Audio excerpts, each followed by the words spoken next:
You're alive, Donald. Good afternoon. Welcome to the Bennington Community Update on the COVID-19 crisis that we've all been going through together. My name is Donald Campbell. I'm the chair of the Bennington Select Board. This is not a select board meeting. This is an update by community members for community members. But I also happen to have with me Jeannie Jenkins, who is the vice chair of our select board. Also online with us today, we have the town manager of Bennington, Stuart Hurd, and the assistant town manager, Dan Monks. We have Shannon Barsati, who does community development for the town. And we have three guests with us. We have Megan Harriman from the SBA, who's an economic development specialist. We have Wendy from the Department of Labor, and Scott from GBIC, Scott Winslow from GBIC. So we are really happy to have you all here today. And I think one of the things that we have to start out with is by acknowledging that this has been a difficult time, but we're really at a difficult time in the difficult time, in that a lot of things have been put in place. We are kind of waiting for them to take place, especially some of the programs and services.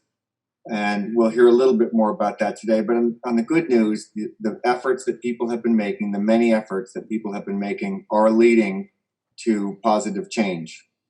And I'm going to read a little update from the hospital at the end of this program. But spoiler alert, the one of the highlights that came through from Trey Dobson of the hospital says that data no longer suggests our system will suddenly be inundated with an acute volume surge. And that's not a reason to get complacent, but that is a reason to understand that the measures we've been taking, the very difficult measures we've been taking, are making a difference, are flattening the curve, and are making it so that our healthcare system can continue to work. So there's some reason for optimism, and that also showed up with Governor Scott's Addendum 10 to the executive order, which just came out, I think, yesterday, in which we're still under the declaration of a state of emergency, but with a lot of health and safety requirements, a small amount of the economy will begin to be allowed to open up. So small numbers of people continuing to use strict social distancing and use facial covers, and no more than two people in a vehicle, and hand washing and sanitizing, all that kind of stuff. And the Agency of Commerce and Community Development will be coming up with guidelines for these over the course of time. So things are going to change a little bit, but I think that the tag is that it's all based on, thanks to our state government, it's all going to be based on data and testing, and that we're going to work really hard as a state to continue to do well. And by some metrics, Vermont is one of the states that's doing the best in terms of our readiness and our response to the COVID-19. And there's some other metrics too. Bill Colvin of the Regional Commission mentioned that, I think he said that we were, on a per capita basis, we were third of all states in terms of being able to get access to the PPP funds, which means that our employers in Vermont were very quick on the draw when it came time to trying to get help for employees, and also willing to commit to keeping those employees and keeping those employees' wages intact. So that's all good news at a time when people are probably feeling pretty frustrated. So one of the things that I know has been really tough for people is the business, the small businesses. We've heard, Jeannie and I have heard a lot from small businesses, and we know it's a difficult time for small businesses. So Chris, we'd love to start with you if we could, and to kind of get an update of what's happening to the PPP funds and what people should be doing. And this is not meant to be a comprehensive history lesson, more what can people do right now? What do people need to know right now? And how does Bennington take care of itself the best it can?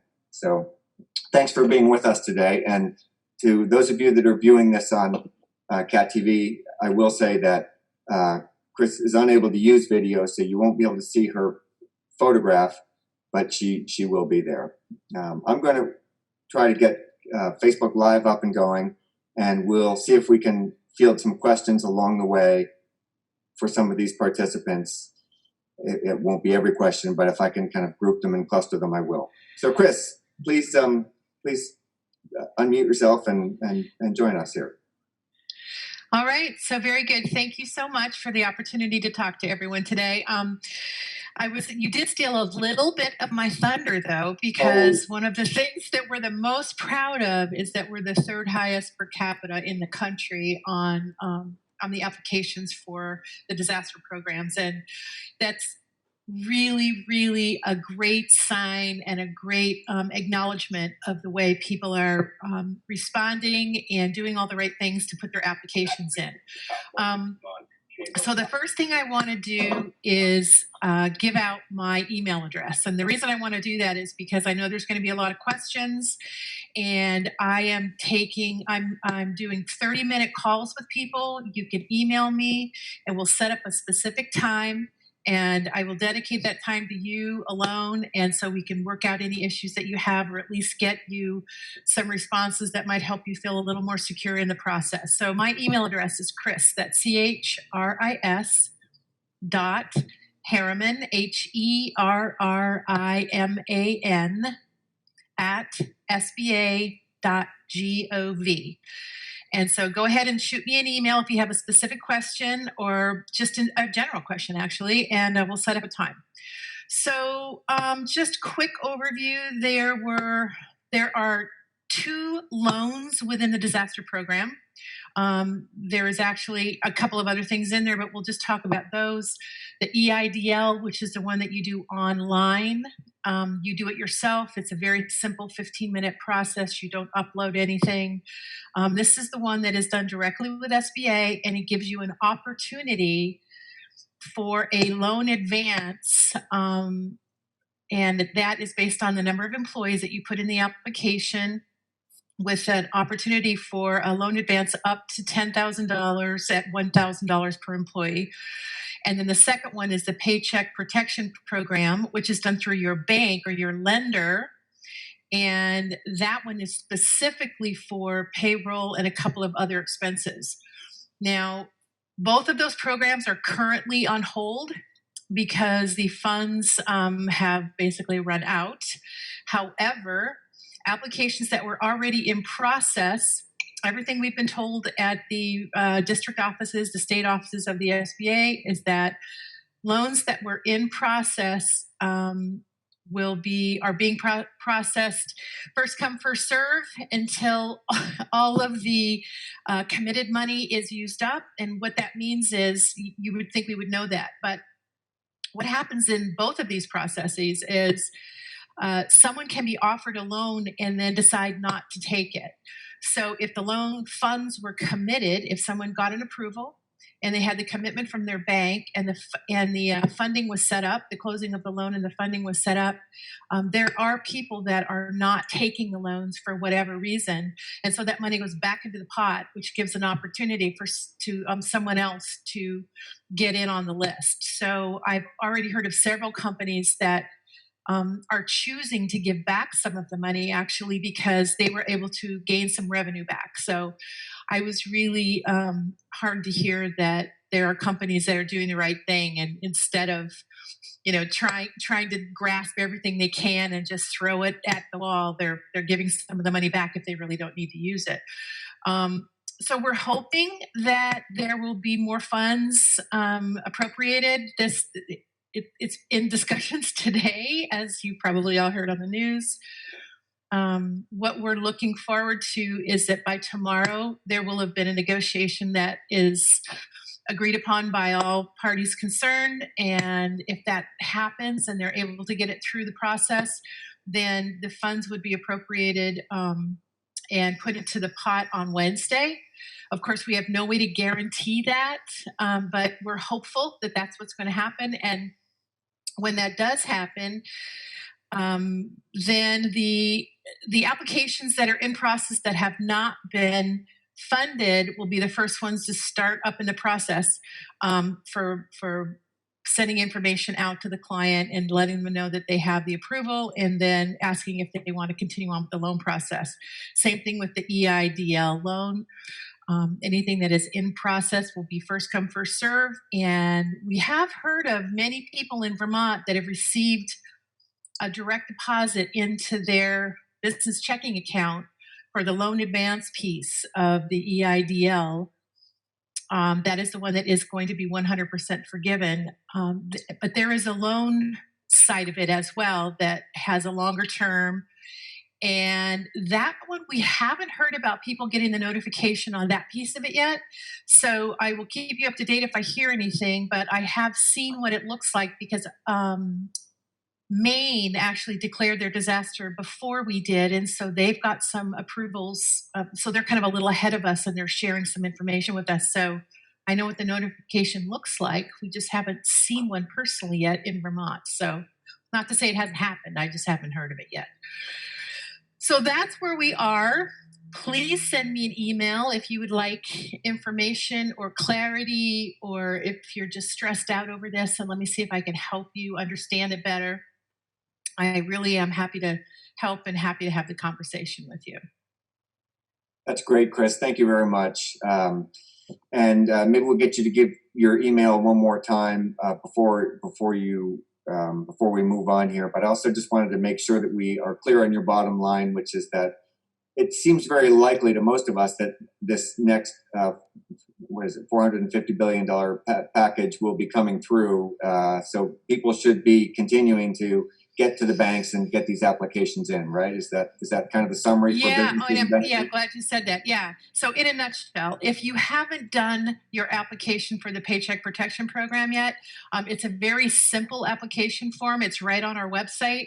Go ahead and fill out the application, and it tells you the list of documentation that you can provide. Get it to your lender, your bank, and let them know that you're interested in the program as soon as it's up and running again.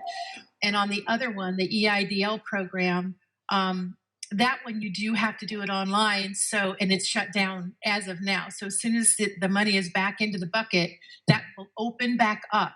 And I would say just keep checking online to see when that is available again, if you have not yet applied for that one. Yeah, and these payroll protection program funds went quickly the last time. So it seems like the more people can get in there, if they want to, the sooner they can get in, the better. Yep. They'll do Yes, be ready. That's great. Would you like to give us your email one more time, if you're willing, please? Sure. It's Chris, that's CHRIS .Herriman with an E, HERRIMAN at SBA.gov. Great, thanks. So, Chris, if you can stay on, we welcome you to stay on. We know a lot of people have a lot of other things they have to get done, and I only asked you if you'd be willing to join us for just a few minutes. So if you do need to get off, we certainly understand on that front. So I'll hang in there as long as I can. That's great. Thank you very much. Okay. So Wendy, small businesses are struggling. People too are struggling, and of course, there's been a lot in the news locally about the difficulties that have happened with the program, the processing program for the unemployment checks and things like that. So I wonder if you would be willing to address a little bit, kind of where we are, what's coming, and what people should be doing if the system's not working for them right now. Yeah, absolutely. Thank you. So, first, we do want to apologize for those individuals that have had some difficulty in getting their claims processed and in getting their payments made on their claims. The unemployment system is a very, very complicated program, and it's really bound by federal guidance and federal law. And so, that federal law is not very flexible. So it's been really difficult for us to both manage within the constraints of the federal law while being very supportive of the overwhelming need for people to access their benefits. So that's kind of where a lot of these claim processing issues fall. as of last Thursday, and all of this information is, by the way, posted on our website, which is www.labor.vermont, the full word spelled out, .gov, G-O-V. So as of last Thursday, we had identified over 34,000 unemployment insurance claims, which combined had over 50,000 in stop payment issues associated with them. So it's 34,000 claims with over 50,000 stop payment issues. So some people were behind a couple of weeks on their, at least a couple of weeks on their stop payment issues. By Saturday afternoon, so the Department of Labor worked really closely with the Agency for Digital Services to really identify some strategies to help relieve some of the pressure associated on the processing side of the claim.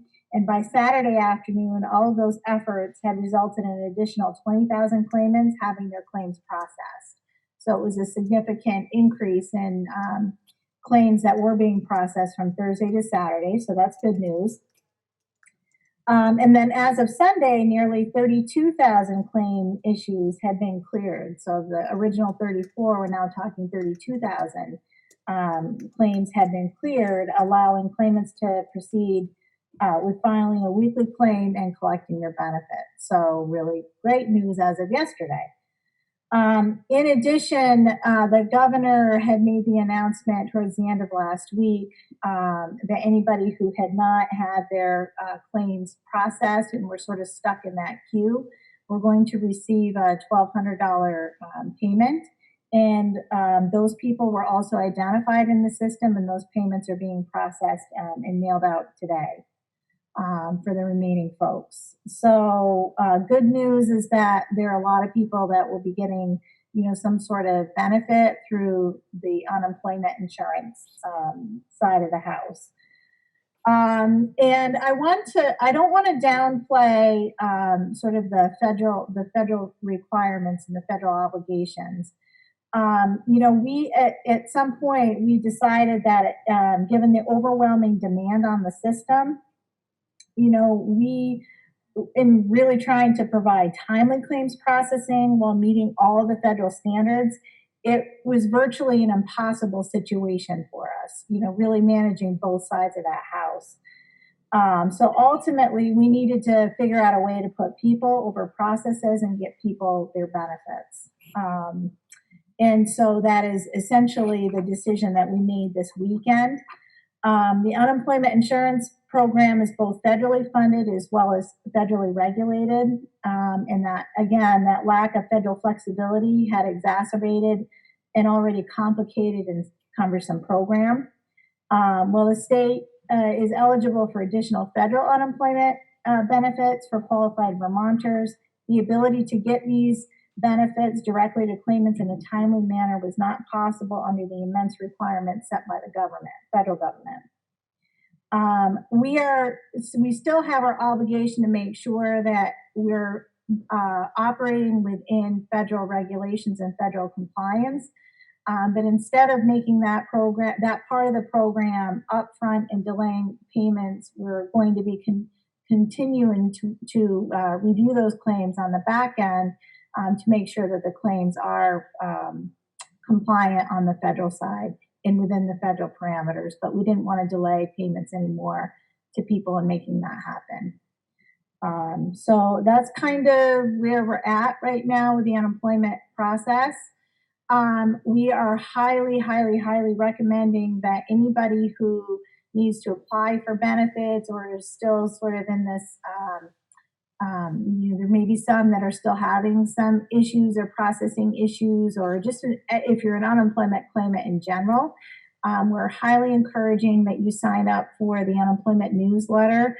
If you have access to the internet and a computer, and an email address, it's very beneficial. That is where we're pushing out a lot of information on the unemployment side.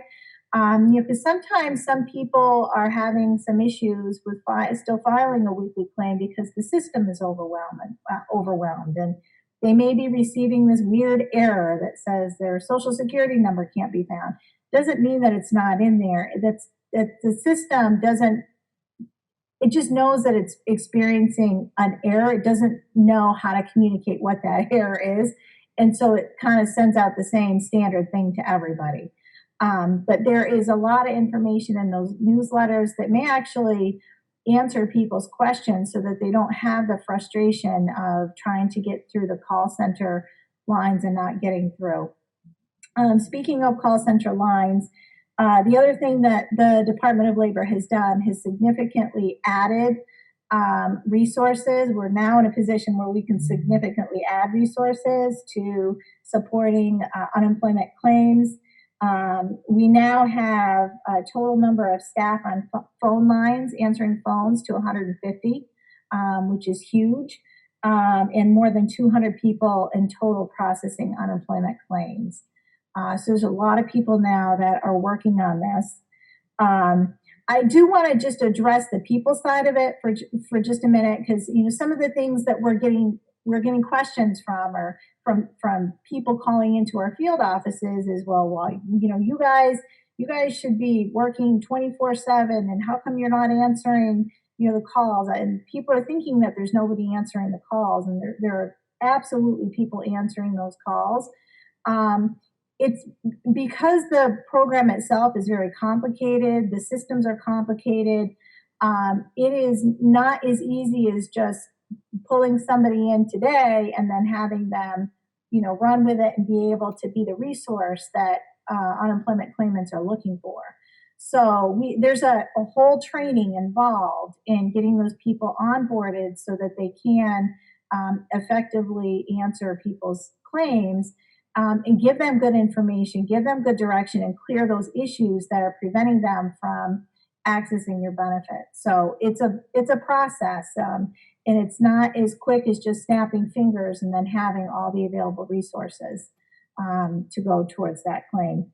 The one last thing I just want to tell people is, so this is the unemployment side.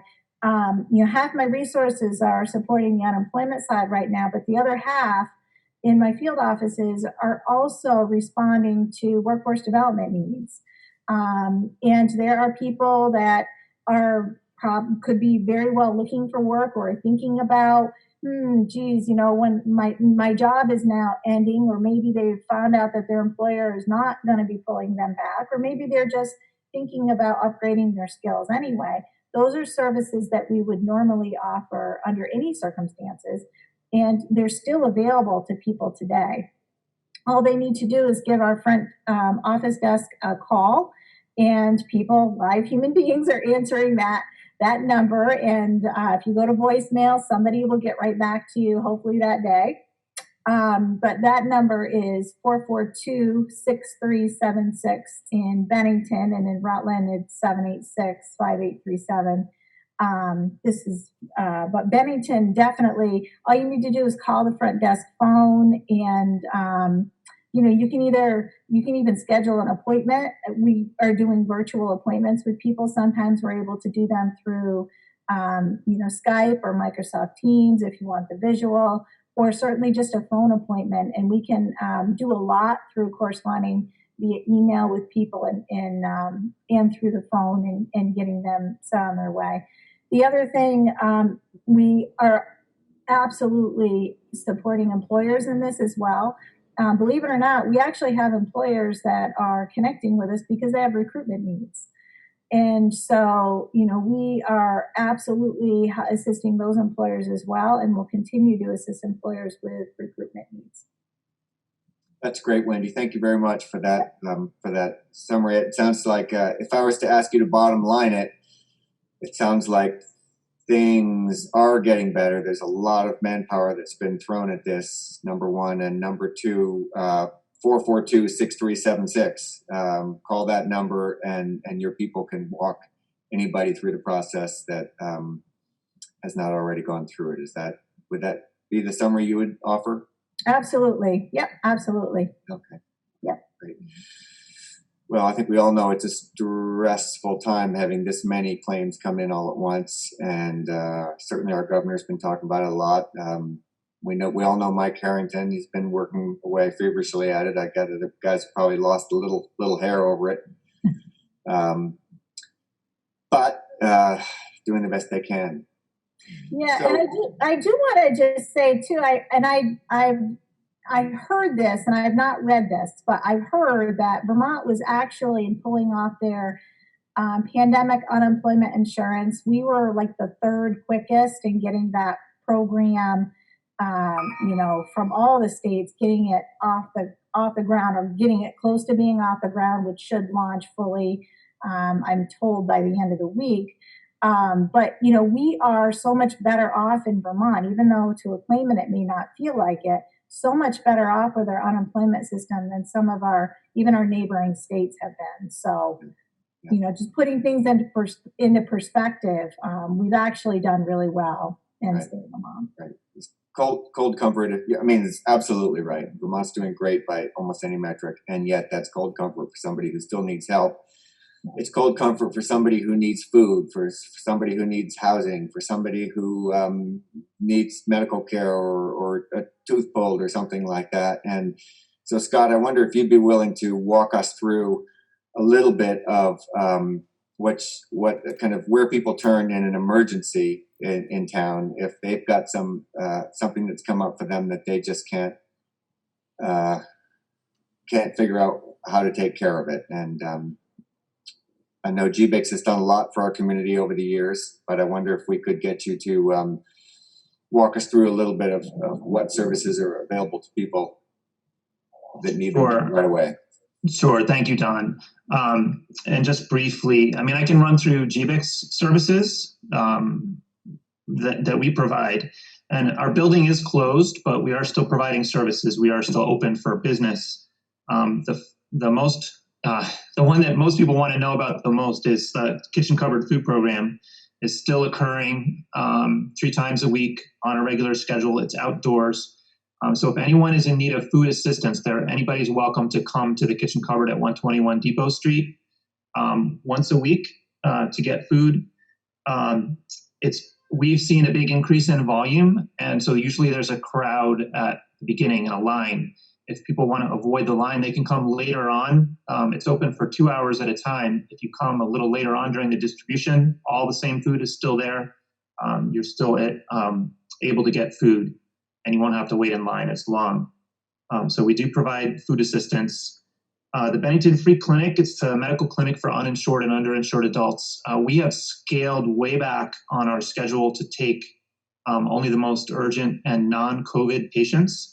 But we are still open. So if there's anyone without insurance that is in need of medical care, you can still call the clinic and be screened and at least make a plan. Whether or not that turns into an in-person visit, we can still help you out. And then the Food and Fuel Fund that provides emergency housing and heating and other assistance is by telephone only.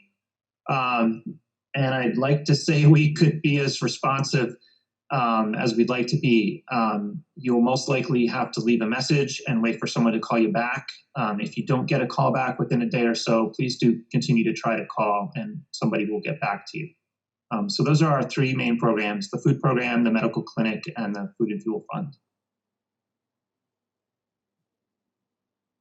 Okay, well, those 3 programs do a lot for our community. And I know that it's taken a lot for you to keep them going. I think everybody knows that Scott just joined GBICS a couple months ago, so it's kind of we're lucky to have you when you came, Scott, but I'm sure it's been a tremendous amount of work for you coming up to speed on all the different things.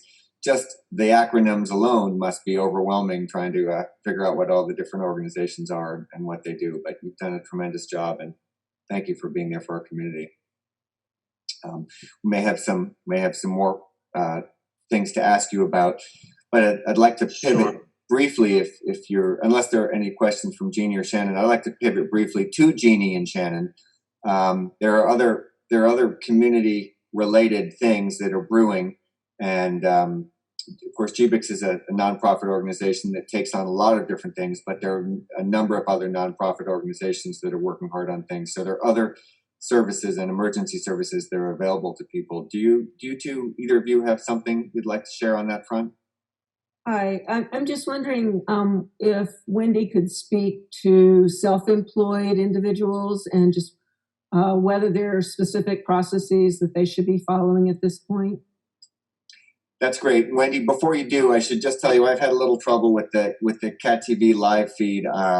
It dropped briefly a while ago and they picked it back up. I haven't been able to get the comment feature going back while I've been working on this, but I hope to have that soon.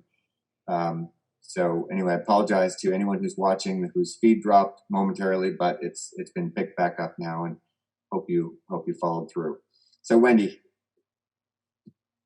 So the pandemic unemployment insurance for the self-employed, that is the program that we are hoping will roll out by the end of this week with a process. I don't know what that process looks like or how that's going to be implemented just yet. I don't know all the details. But we, like so many things, we're encouraging, if you are self-employed, we're encouraging you to sign up for the unemployment newsletter so that you're at least in the queue. When that program opens up, you'll be notified from Department of Labor with the process on how to apply and all of that.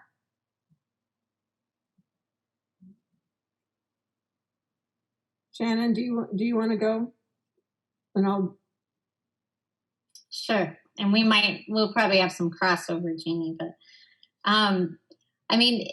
so thanks to everyone for being part of these updates. And I think probably one of the best things we can do as far as talking about community resources and initiatives right now during COVID-19 is to direct people to the Bennington County Regional Commission's webpage, the BCRC.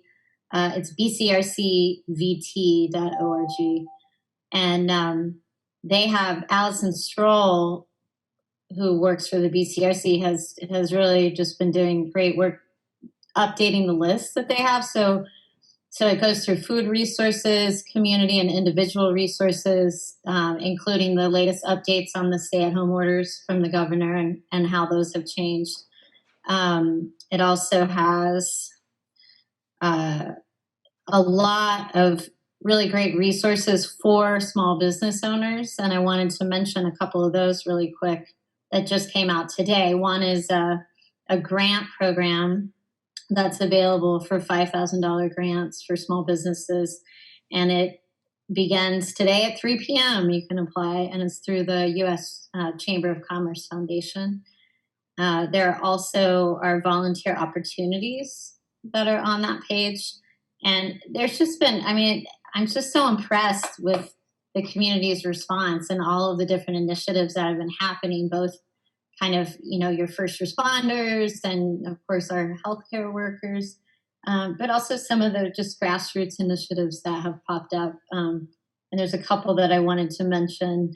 So I know that Mike was part of this, the Artists of the Shires concert series just happened this past Friday.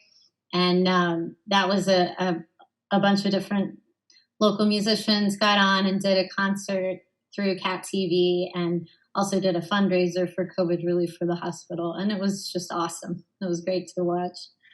And I think they're going to do another one.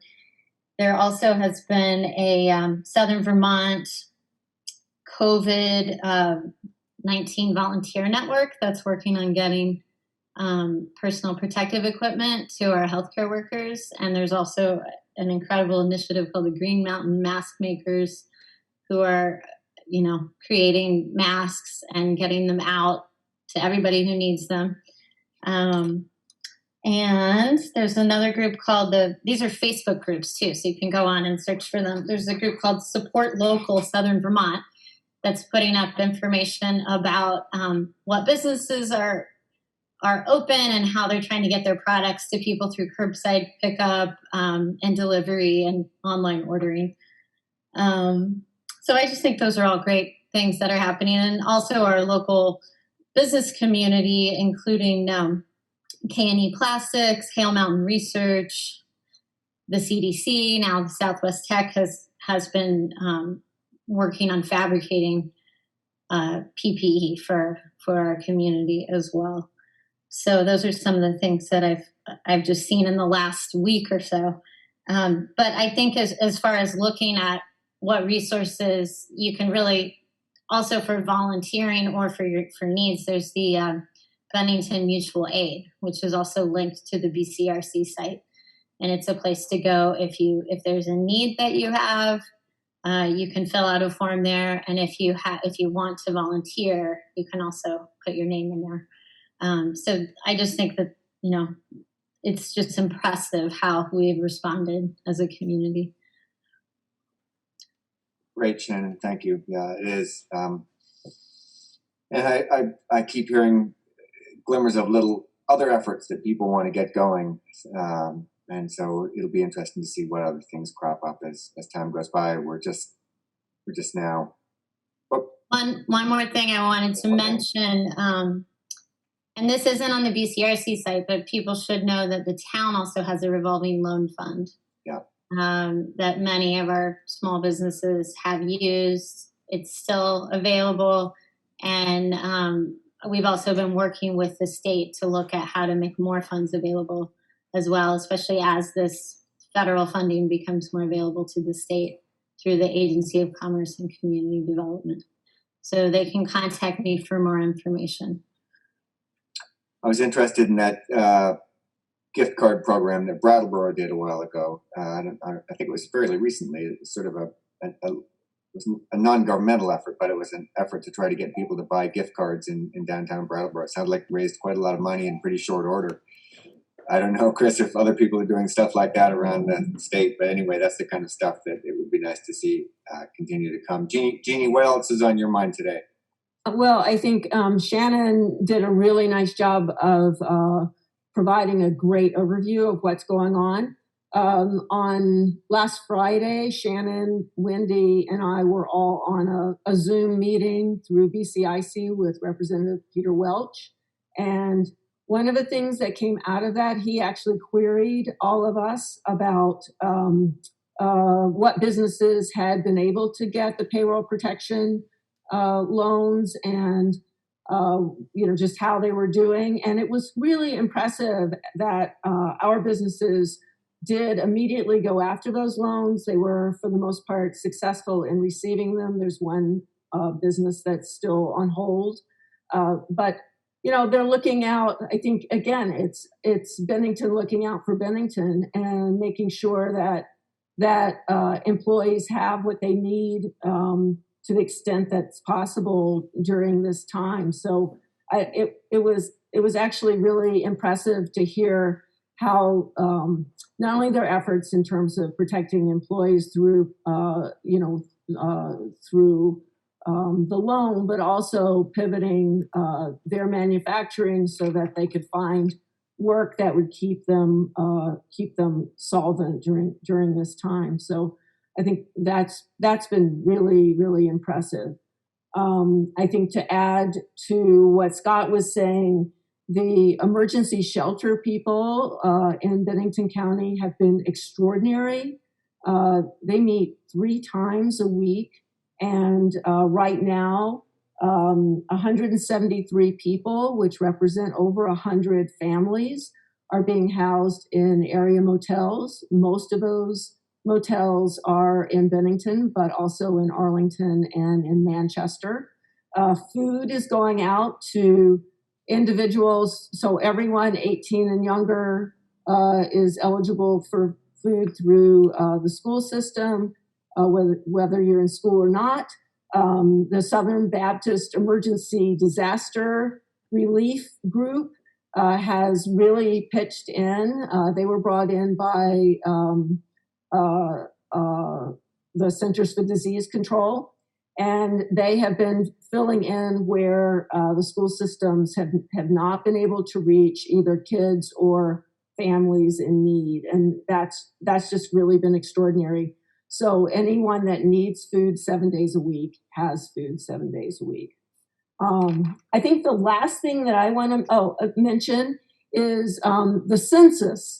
So we are in the process right now of the 2020 census, and apparently the town of Bennington is a little ahead of the county, but we are around 40% respondents at this point. This is money that supports our community, everything from infrastructure needs to emergency medical needs to schools. So it's really important that we do participate in the census, and it can be done online or in paper. And you can go to census2020.org or .gov and fill out the form. It takes about 5 minutes to do it. Thanks. It's great, Jeannie. Thank you very much for that. It's a you can probably tell by watching this that Jeannie and I have something of a list that we kind of tick through as we go through this, and it's a little bit of a community pulse taking. How the business is doing, what's going on with the businesses. Chris helped us work with that. How are people doing? Is unemployment working? And Wendy Morse was so helpful with that. Scott, your group is doing a lot, and we're really grateful for the fact that when people really hit hard times, that you can take care of them. And these programs that you two have mentioned, Shannon and Jeannie, you're really great. At the end, I'll mention very briefly some conversations we've had with local banks, with the SVSU and with the hospital. But before we go there, I'd like to give our very competent town staff an opportunity to catch us up on anything. And Dan, you and Stuart have been working about 7 days a week, maybe 8 on some weeks, but you guys have done a great job with this. I know it's not been easy, but there have been a lot of stressed out people, and my perception is that your office has handled it very well. But what are the challenges you're facing, and what do we see coming in the near future? Well, I'll jump in first. As I said earlier, this new phase 1 restart has allowed us to begin a planning process where we're trying to bring back some of our public works employees. We had actually intended to have them all come back to work today until the governor's a week ago kind of shut everything down for those of us in the municipal public works area. But he has now released us once again, so we're back trying to plan how to bring some people back to work, recognizing that you can only have 2 people on a job site. You have to keep social distancing, but we've got our staff working on that now, and I'm very hopeful that we may be able to have some of these folks return to work as early as Wednesday, and that would be, I think, really good for us because it allows us to get stuff done. We're also able now to release our buildings and grounds people into the parks, begin to do some prep work for the season. Again, they have to no more than 2 persons per job site, and they have to make sure they keep their social distancing. But it's nice to see this door open just a little bit to bring our people back, but it also allows other contractors to begin coming back to work, and I think that's a good sign. I think many contractors found themselves sitting on their hands, chomping at the bit to try to get back to work, and it looks like some of that work now can begin. Again, it's a very, very small beginning, but it's a beginning nonetheless. And I would also note just one last thing here. We've been contacted today by Kayla Becker at the Bennington Recreation Center /Y MCA Northern Berkshire Y. The Y is looking to explore potential childcare for people returning to work. And I've just seen the email come through this afternoon. So we'll be working with them to see if there are locations that we can use that are safe and where safe distancing can be secured as these things begin to open up more and more. Dan? I guess the only thing I would add is, as now all the facilities remain closed to the public. However, we have folks working. If you have a question, if you need information, please call the main number at 802-442-1037, and Chris or Bridget will help you get the answers you need. Although we are not letting people into the buildings, we are still functioning with skeleton crews and trying to serve the public. Obviously, the water filtration plant remains open. The sewer treatment plant remains open, not to the public, but remains functioning. And our PD is in full force, our police department. So luckily, we've been able to maintain our essential services without any interruption. We haven't even had a big water main break over the weekend on East Road that our guys were able to take care of in a couple of hours, and we're really happy about that. But in any event, we want folks to know we're still here, we're still working, and if you have a question, if you have a need to get some information, 802-442-1037. Thanks. That's great. Thanks, Dan. So in a minute, I'm going to ask you all to give a final thought. But before we go there, I'd just like to mention briefly that we have, Jeannie and I have had several conversations with local banks, certainly Bank of Bennington, BSECU. I don't know, Jeannie, are there other bankers that you've been talking to? But the two take-homes that I keep getting from them are the same. Number one, if you're having trouble paying your mortgage, call the bank first. Don't just start defaulting on payments. Call them and see what you can work out. Every bank in Vermont knows that they need to try to work with people. And then the second thing is to kind of keep these PPP applications rolling in if possible. So I think we'll hear a little bit more from the banks as we move along here. The SVSU, we called about the schools. We've been in touch with them a little bit. Of course, they've got their hands very full right now. Jeannie could speak to this better than I can, but Jeannie, teachers have just developed their plans and they're being rolled out at board meetings this week. Is that right? That's my understanding. So we, as we understand it from Jim Colkeen, the head of the SVSU, really it's very fresh. They're working out how to continue to keep good education going in a remote situation. Very, very difficult challenge for all the teachers and students and families. But they're rolling that out, as I say, to their boards this week. And we hope to have the SVSU on maybe next week or the week after that to talk a little bit more about that. I promised a very brief update from the hospital.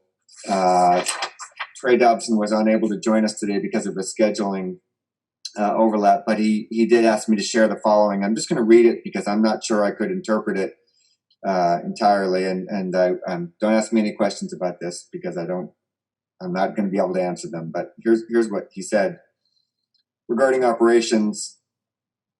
As we've said and continue to experience, humility exists in recognizing that there is much to do.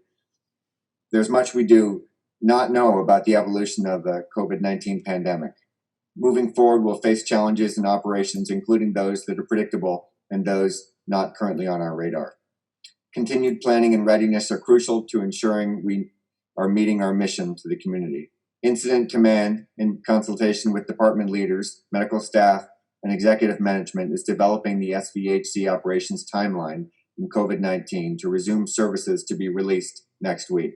So there should be a timeline released next week on that. That's this week, actually. Two committees have been formed to review specialty society, regulatory, and state recommendations. Similar structures will be developed for other services this week. Number one, resuming elective surgery committee, and number two, resuming elective diagnostics committee. Regarding the readiness mode, we will remain in readiness mode for several months. What exactly does that mean? Number one, and I read this before, data no longer suggests our system will suddenly be inundated with an acute volume surge.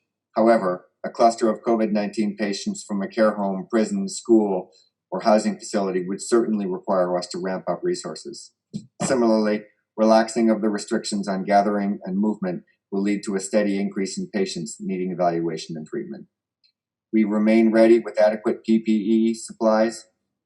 We remain ready to activate the REC and inpatient resources.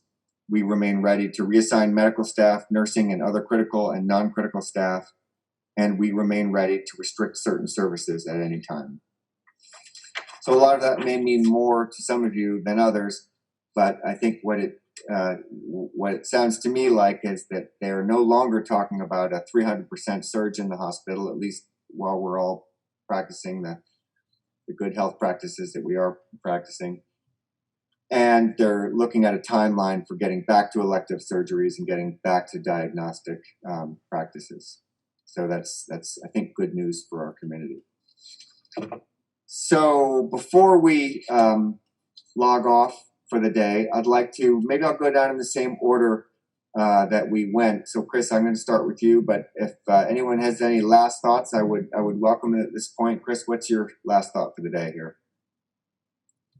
The thing I've been telling everybody on every single email and every single phone call is just hang in there. Things are happening. I know they're delayed, but believe me, we want to hear from you. We want to help you, and just hang in there. And we're hoping it'll all work out all right. That's great. Thanks, Wendy. How about you?